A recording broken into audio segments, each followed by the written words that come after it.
वो मैं ये कह रहा था कि अगर आपने हमारा चैनल अभी तक सब्सक्राइब नहीं करा तो अब भी कर दो, नहीं तो बड़ा पछताओगे, बड़ा पछताओगे। Presented by L Smart Gupta.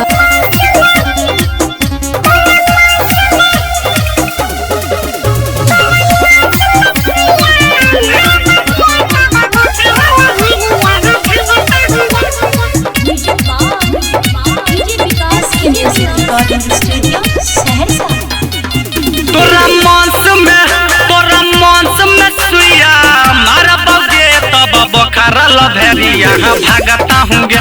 तोरा मांस में सुइया मारा बगे छोड़ी बोखारा लभेरिया भागता हूँगे।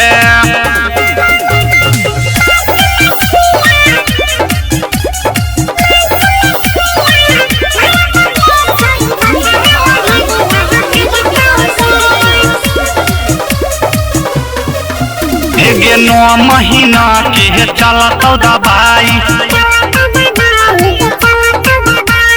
महीना में 2 बार दिहा दिखलाई।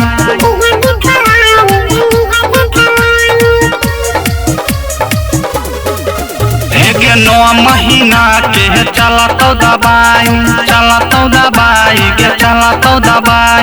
महीना में 2 बार दिहा दिखलाई, गेलिहा दिखलाई।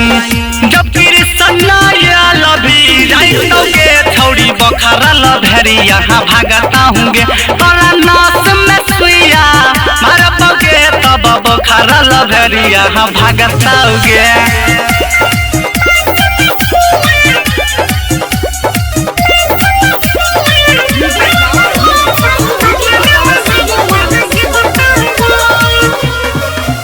गई गरमी से तोरा हया बैठो बामकी,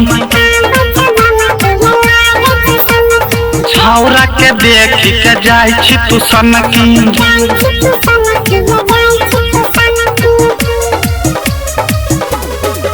हे गई गरमी से या बैठो तोरा के बामकी, छौरा के देखी के जाय छी तू सनकी।